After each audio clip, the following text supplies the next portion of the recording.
Na década de 1940, o Torino era uma das equipes de futebol mais bem-sucedidas da Itália.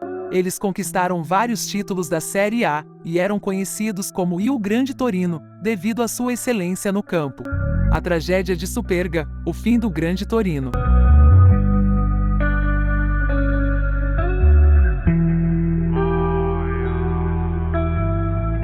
Prestes a encerrar a carreira, Francisco Ferreira, capitão da seleção portuguesa, convenceu os dirigentes italianos a marcarem um amistoso entre o seu clube, o Benfica, e o Torino, que na época era tetracampeão italiano. Inicialmente contrário à disputa de um amistoso durante a reta final do campeonato italiano, o presidente do Torino, Ferruccio Novo, resolveu só confirmar o amistoso para o dia 3 de maio em Lisboa. A partida foi disputada e vencida pelo Benfica por 4-3 diante de um público de 40 mil pessoas.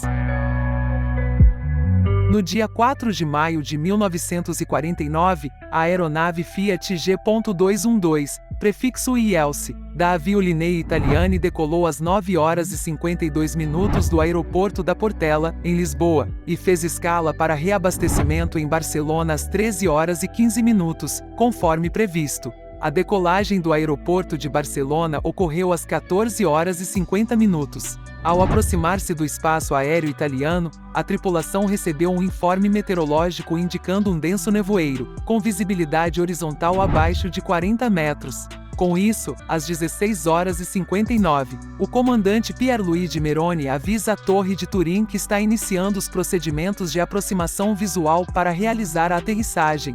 Durante a manobra de aproximação, a aeronave desceu perigosamente e às 17 horas e 5 minutos, bateu em cheio contra o muro posterior do terrapleno da Basílica de Superga, matando instantaneamente todos a bordo.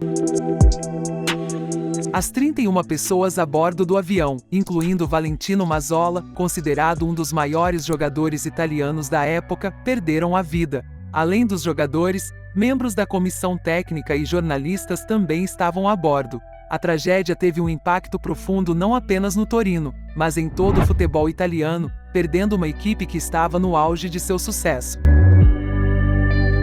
O acidente levou a uma onda de luto em toda a Itália. Foi declarado luto nacional, e milhares de fãs e cidadãos foram às ruas para prestar homenagem aos jogadores e equipe técnica que perderam a vida. No dia do funeral, os jogadores foram saudados por quase 1 milhão de pessoas que saíram às ruas para se despedirem dos heróis italianos.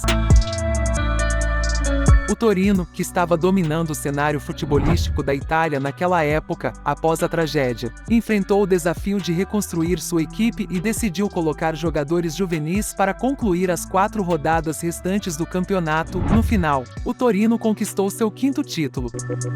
O acidente acabou com a base da seleção italiana, que disputaria a Copa de 1950 no Brasil, viajando de navio por conta do temor de nova tragédia aérea. A Itália foi eliminada na primeira fase. Após a tragédia, o Torino entraria em decadência e só venceria o campeonato italiano em 1976. A tragédia de Superga permanece profundamente enraizada na memória coletiva do clube e do país. Homenagens regulares são feitas para lembrar aqueles que perderam a vida naquele trágico dia.